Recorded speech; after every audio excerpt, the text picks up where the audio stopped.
Good morning, Bardstown and Nelson County, and welcome to Bradford and Brooks. Jim Brooks and Margie Bradford here for a very, very special Friday edition of Bradford and Brooks. Milt Spalding has been kind enough to let us conduct one of our many interviews with political candidates on this beautiful Friday morning here in downtown Bardstown. Margie? Well, we'll have a couple of these, I think, between now and election day. Yes, we have. We have another couple scheduled. Right. And we'll announce them in advance. Right. We'll announce them in advance. And anyway, we will keep you posted. You can visit the Bradford and Brooks Facebook page. Just do a quick search and you'll find us there. All right. Our special guest today in the studio is Field Houghlin. Field is Nelson County Coroner and is seeking another term as coroner. Good morning, Field. Good morning, Jim. Good morning, Margie. Good morning. Wait a minute, I think your mic. Let's see. There, now you're on. All right, well, good morning, Field. And it's great to have you with us. Thank you. I appreciate you all reaching out to me and inviting me to come up and share my thoughts. Well, Field, tell us how long you've been involved with the coroner's office, either as coroner or a deputy coroner. It seemed like it's been a long time, Jim. I started with Dr. Charles Spalding back in 1977 when I got out of mortuary school, and I've been chief deputy coroner under Sonny Greenwell. Now I've been in my fourth term as coroner.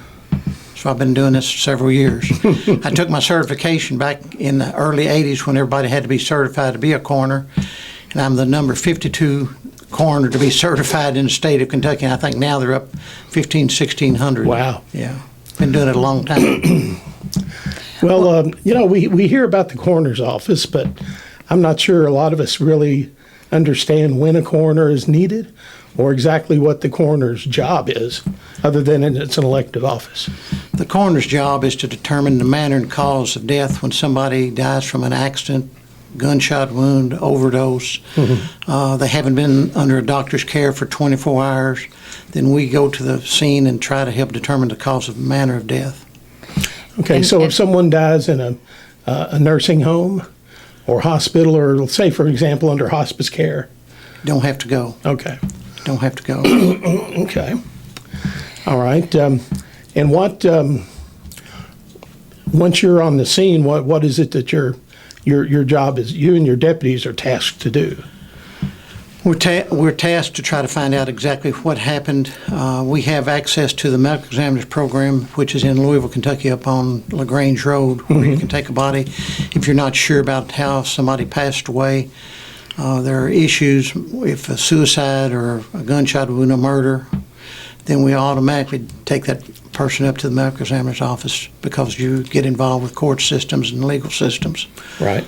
Right. So, well, I knew that sometimes you had to get the medical examiner's office involved for some of those determinations. And then, again, when it comes to drug issues, I guess there has to be some sort of toxicology testing done. We do toxicology, and then if we determine that we need to take the person up for the autopsy, then the medical examiner would do the toxicology too.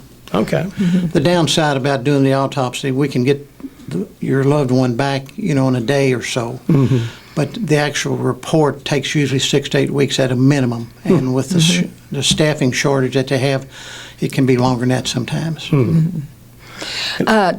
Don't you, as a funeral home operator, offer services that the county would otherwise have to furnish? Isn't that? I do. I have a refrigeration unit, Margie, out at my funeral home that I can use to hold and store bodies.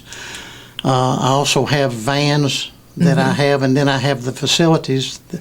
My coroner's office is at my funeral home here in Bardstown at Houghlin Greenwell Funeral Home, and it's been a savings to the citizens of Nelson County, because if you don't have these facilities, and most rural counties, even though Nelson County is growing in population, the surrounding counties, Marion County, Allen Magley is the coroner in Marion County, Lynn Benedict is the coroner in Springfield and Washington County. Both funeral home directors. Both funeral home directors. David Billings is the coroner in Bullitt County. He's a funeral home director.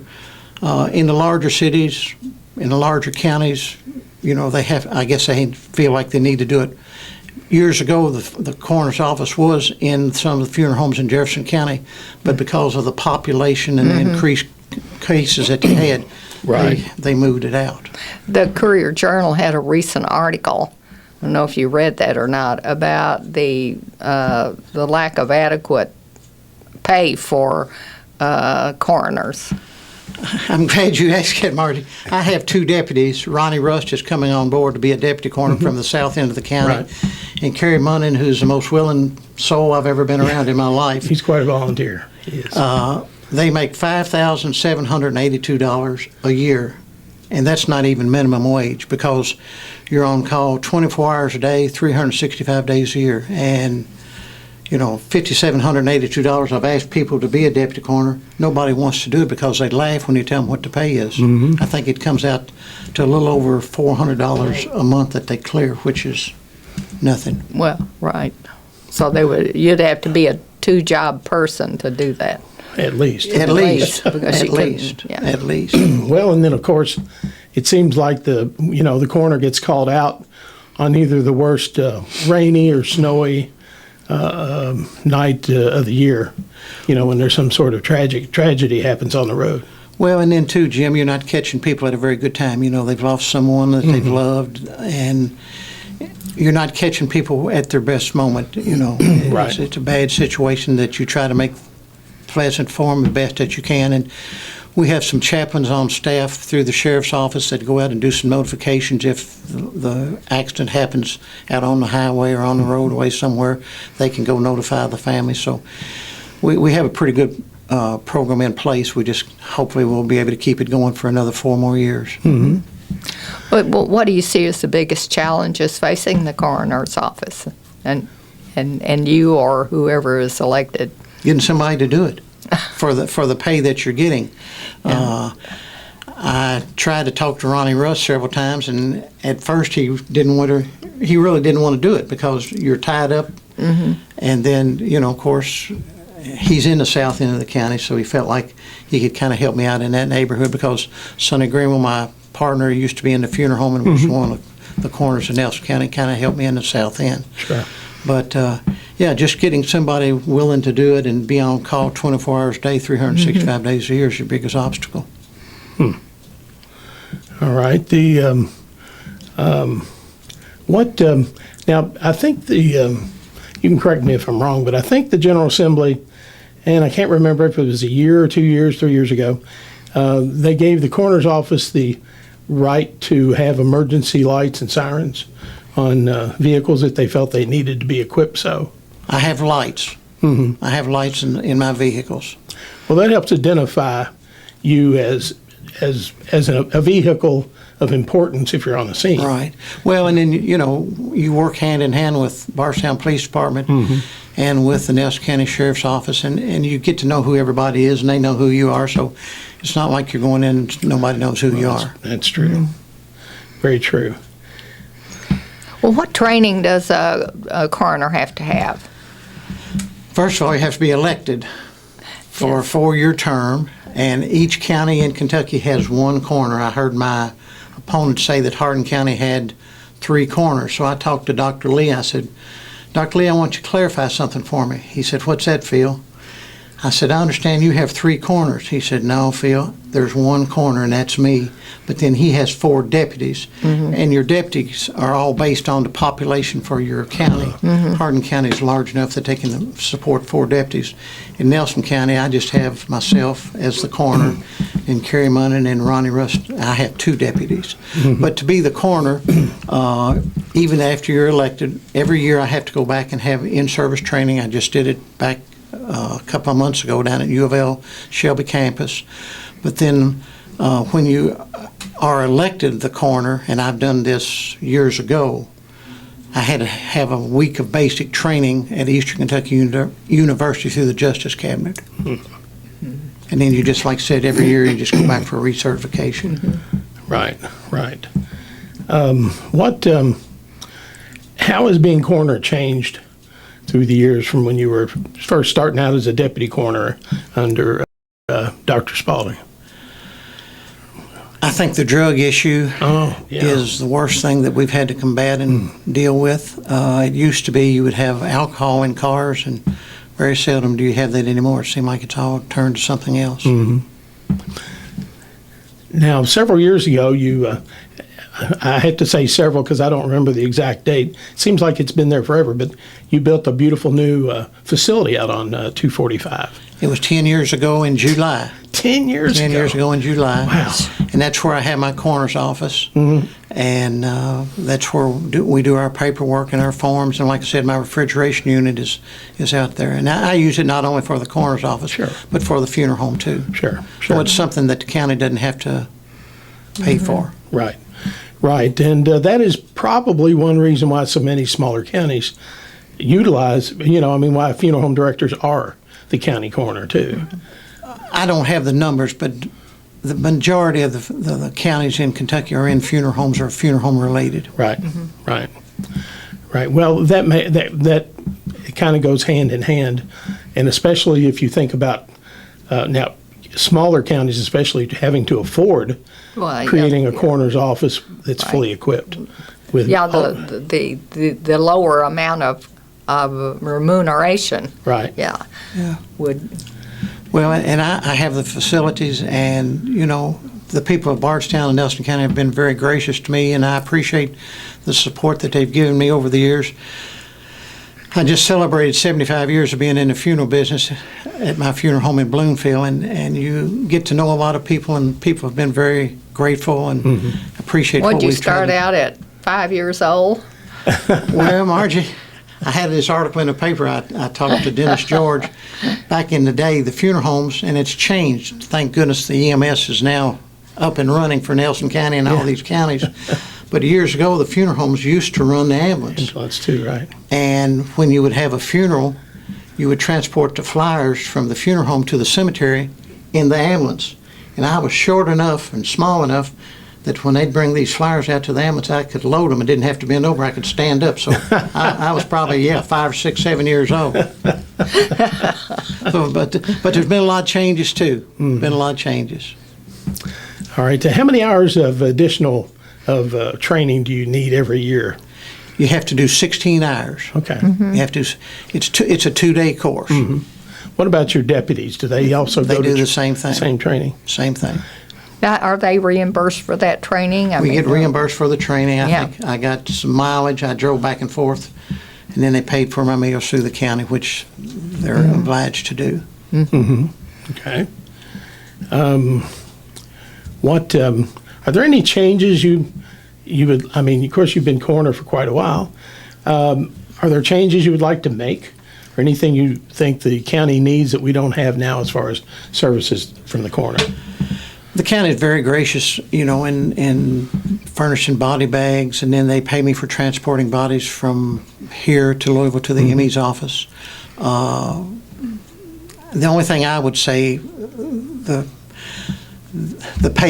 pay raise could stand to be increased some, because not very seldom you're going to get somebody to work for $5,782 a year. Right. At a full-time job. Right, and there's only three of you. You and 2 deputies. Myself and 2 deputies. And so one of y'all is going to get called out.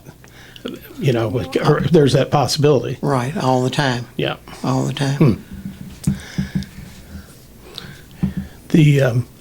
Well, like I say, a lot of people may not even be aware that what the coroner's office does, and I think you've got a stated job, a constitutional office, and I don't know where the coroner's office is in the pay ranking, because I think the state sets what the coroner makes. It's all based on the population of the county. It's all through the county. Hardin County's pay raise or pay grade is a lot greater than Nelson County's because of the more population that they have. But it's all based on the population. And I guess there's 45,000 people in Nelson County now. Right. But it's growing by leaps and bounds. Well, Phil, and I think we've talked about this over the years. What about people who think, well, isn't it a conflict of interest to have the coroner also serving, or a funeral home director serving as coroner? And I know we've talked about this in the past. What about people who question that? I mean, of course, it happens. We know how prevalent, we have how many funeral directors are involved in being county coroner. But is there? What about claims of it's possible conflict of interest? I guess, Jim, Marty, you could claim anything that you want. This day and time, people most of the time have their mind made up if they're going to use a particular funeral home, and a lot of times the chaplains that we have through the sheriff's office do the death notifications. The coroner doesn't even do the death notification. And that person usually finds out where they want them to go, right? They'll find out. A lot of times I'll bring them out to my funeral home to hold them until they decide which funeral home they do want to go.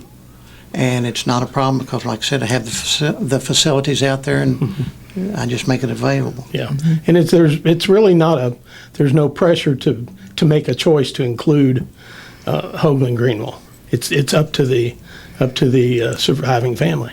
It's wherever they want to take their loved one. We ask the question at the time, do you have a preference over a funeral home?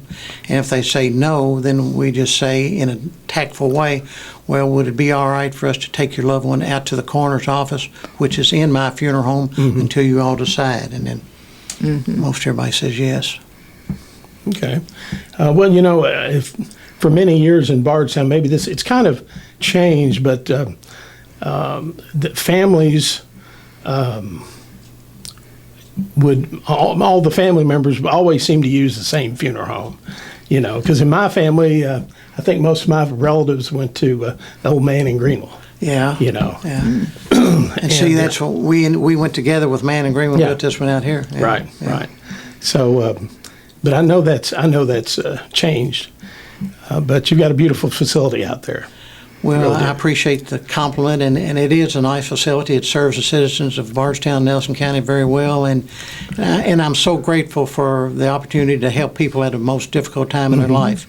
And people have been very gracious to me, and I have a wonderful staff of people that help me. Brian, that used to be with me, has retired. He had some COVID issues, and then he decided, the doctor said he better retire, and so he's moved back to Winfield, Kansas. But Sheila Spalding's been with me 26 years, and I just am very blessed with some of the people that I have on my staff.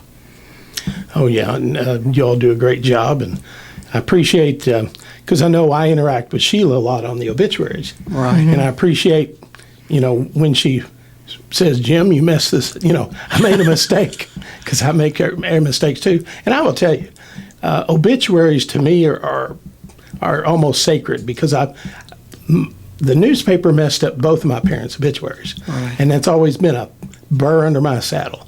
And so I always try hard to make sure all the obituaries are as correct as I can make them. And I strive that every day. Well, and if you remember, I gave you a heads up on Phyllis Mattingly's obituary that you were going to be in Phyllis Mattingly's obituary. Yeah, I said, well, I feel okay. I'm like, my obituary's showing up. But anyway, yeah, that I think we both got a good laugh out of that. Right. But that was a great Phyllis would have had the biggest laugh of all. I think you're right, Margie. Well, Field, the election is what are we right at 2 months or a little less? Yeah, well, it's November the what? 8th? November the 8th. Well, I guess It's going to get here quicker than you think. The older you get, the faster it goes by. That's Yes, true. it does. That's true. I wouldn't have believed it's been 10 years since the new. 10 years in July. Wow. Time flies. Exactly. But, and I think there was a lot of wisdom building your facility large enough to accommodate, the growth in the county.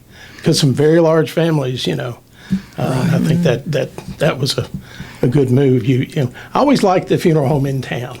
To me, because that had been your funeral home for forever. Yeah, forever. It seemed like it. But anyway. Well, Field, I'll tell you, we're getting down to the wire. Anything else you want to leave with our WBRT listeners about who they, about what makes you the best choice for Nelson County Coroner to remain as coroner? Well, Margie, Jim, I appreciate you all having me on here again to be on your show. I feel like I'm the best qualified because I'm a master coroner, which I've been certified through the Justice Cabinet as having at least 300 cases, and I got that 20 years ago. and there's not much that I haven't seen.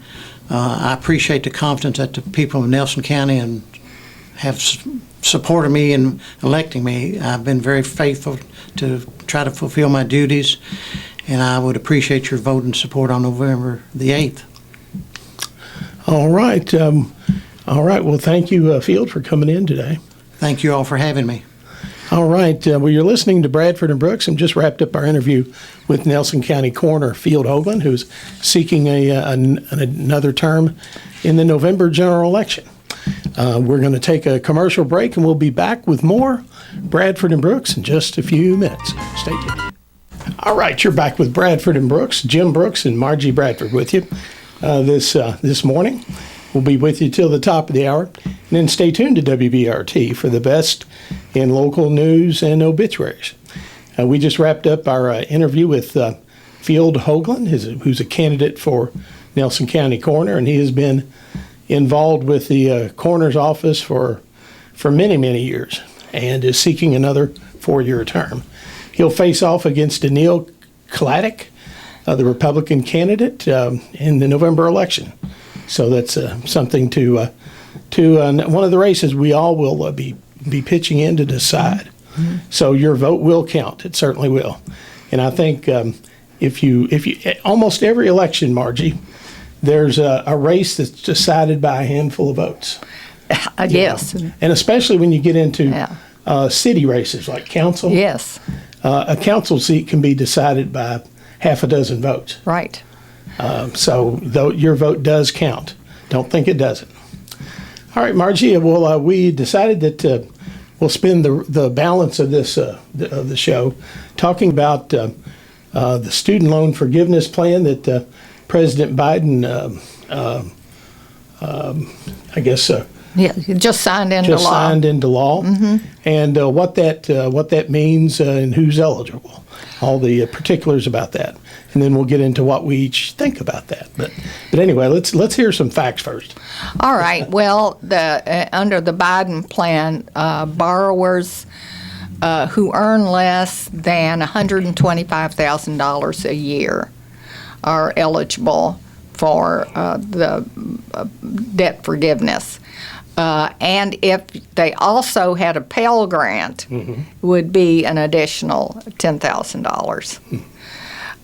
That's just the bare bones of it. Right. Okay. Some facts about the student loan program. I looked this up last night, and the student debt is the second highest consumer debt in the nation. 60% of all graduates have a student debt, and the average loan debt of students in 2016 was $37,000, just a little over $37,000, and that amount is 70% higher than it was in 2010. So the cost of of what students had to borrow in order to be in college had really increased in that much. The average monthly payment is $393 a month. So that's just kind of some basic information about that. As far as the plan. Mm-hmm. It's only federal loans and Pell Grants. Now, if you have a private borrower, it does not apply to you. Okay. So that has nothing to do with private borrowers. It's only federal loans and Pell Grants. Right. Current students are also available. Not only if you have graduated and gone on, but if you are a current student. And you earn less $125,000 of adjusted gross income, mm-hmm. is what that's based on. Right. And making $250,000 as a couple, if you're filing as a couple. Right. Payments have been paused since the 2020 because of the pandemic, and that's what this bill is a pandemic relief bill, so to speak, of the hardships that suffered in that time. Right. So they have been paused since 2020. It's just been extended to January of 2023. And even since the payments have been paused, if you have made payments in that length of time, you can get that refunded. So that is one other thing. Now there's one other thing. The newspaper article I read said that this would end at the end of the year, so you would have to contact your borrower Before the end of December. Yes, Wow. before the end. Now, the place I visited online did not say that. Okay. So that might have changed in the final version. So I do not know for sure. I can't. I'm just. It also said that this would be available in October, but that you should go ahead and apply and have your request on file before then.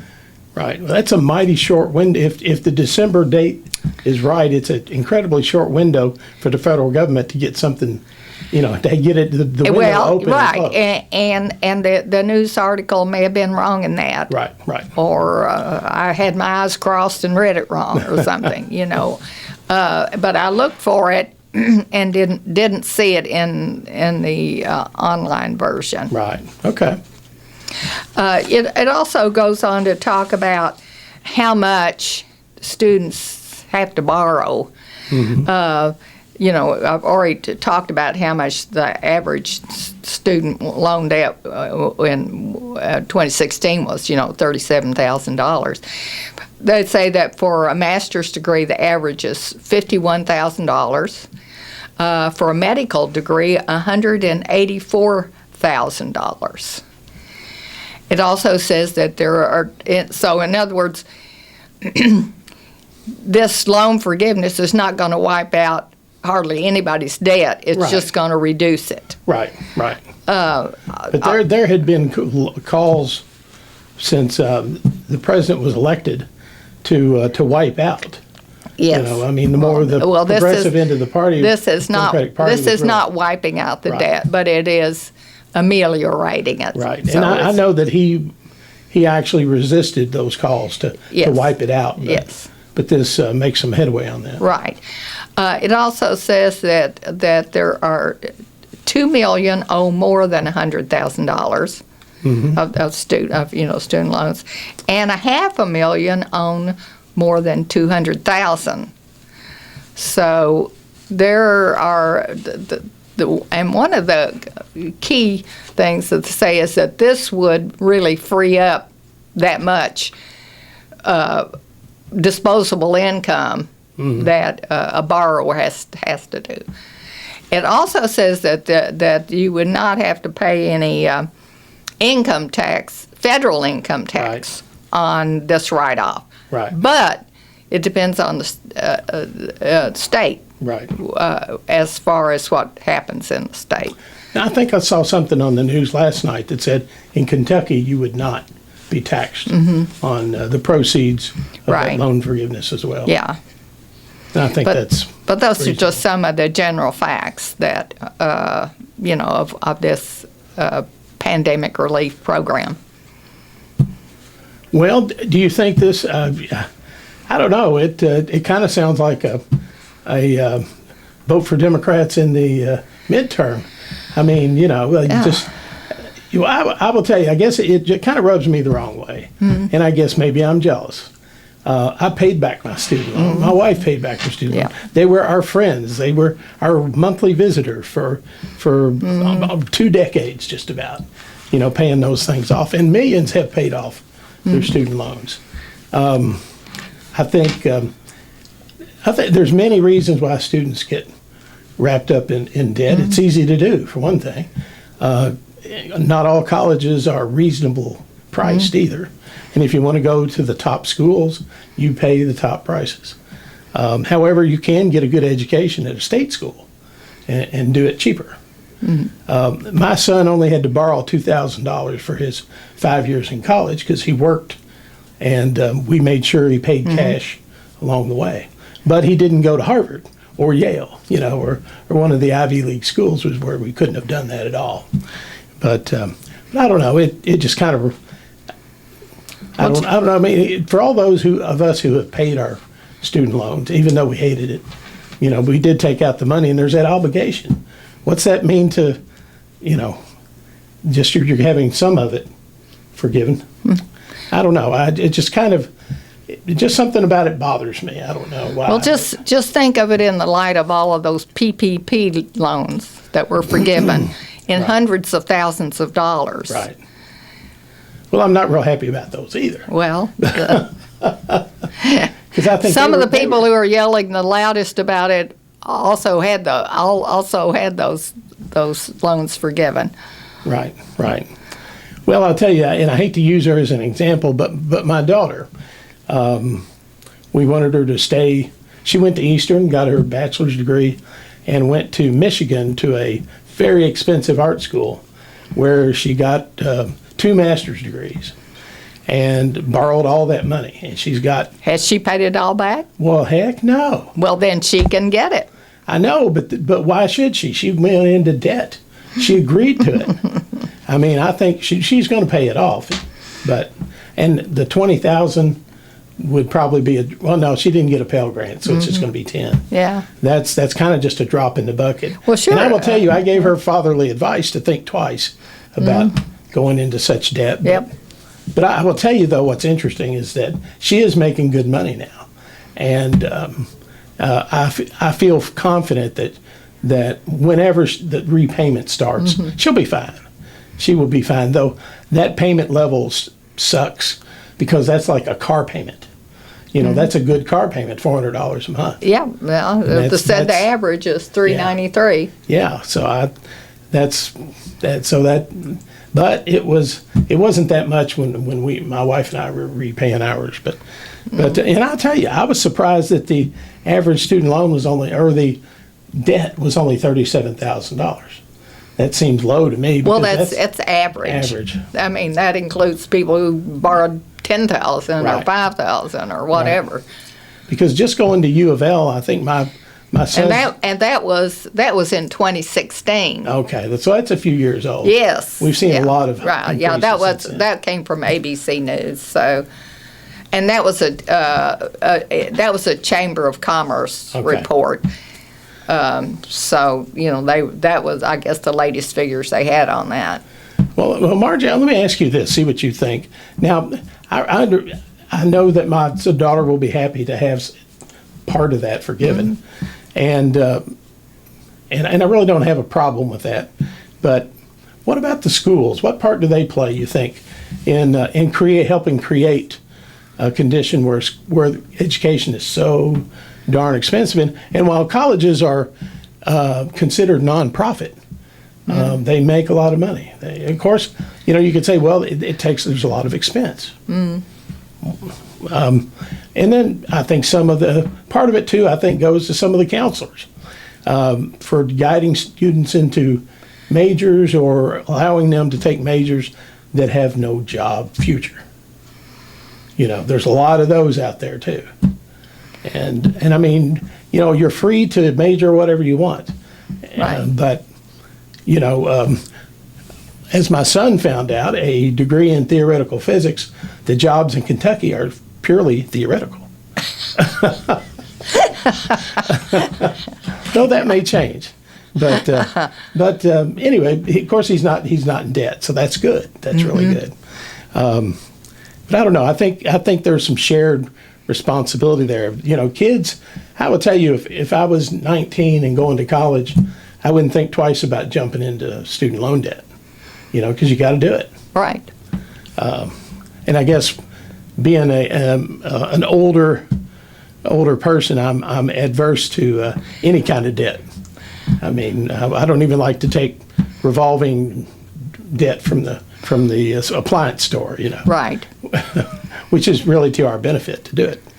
But I don't know. I think, and I can't really pinpoint why this bothers me, but it just seems like it flies in the face of, you anytime you borrow money, you're supposed to pay it back, even though this isn't paying everything off for No, it isn't. Well, I look at it in the same light of all of the programs that we have had to help cushion what has happened in the pandemic and to keep our economy rolling. And the people who know about such things, who study the economics of the situation, say that this would be helpful in that, not only to help keep these people on their feet, Right. and lessen what they have to do, but also that frees up that amount of money that will go right back into the economy, because the people will have more disposable income. That's true. And that this will help to keep the economy going, just like the PPP was supposed to do. Right, Which a lot of people took undue advantage of. But it's with anything, dealing with a pandemic has been like building an airplane while you're flying it. It's true. And I think that we've been lucky to come out so as well as we have, considering the shutdown of the economy that we've had. Right. And I know they've had a lot of programs to help deal with it and try to keep the economy going, keep it from tanking. So I look at it in that sense. I can't disagree, because I think that this, as opposed to PPP, this means that those who have the debt and have it forgiven have disposable income now. Right. And it's not like, well, I'm going to take this multi-$1,000 check and stick it in the bank or Which is what they did. Yeah. So it's going to stay, go back into the economy. Right, exactly. And you're in terms of enjoyment of life, to be able to, like your daughter's slugging away $400 a month. If she could halve that, cut it in half, and only $200. Well, that's $200 more to spend on groceries or clothes, Sure. or rent, or whatever else you have to do. Well, I can see that, but I tell you a little story that goes back to my days on the college campus. I was a journal. Well, this is back in the day when they actually had a print journalism major, as opposed to radio and TV journalism. There was no online journalism, so that was my major, and I had taken a lot of political science classes, and I decided I was going to make that my second major. It just fit well. The civics of it just fit really well with journalism. Right. And so I was in a lot of, my last 2 years were divided between journalism and political science. And there was a guy that was in a lot of my classes and that sat next to me. And so I think it was our last class together. I said, we're going to be graduating soon. What are you going to do with your degree? What are you going to do? And you got a degree in political science. What are you going to do? I think I'll work for the government. And I'm like, in what capacity? I haven't figured that out yet. I'm like, you've gone to school for 4 years and haven't figured out how you're going to work for the government.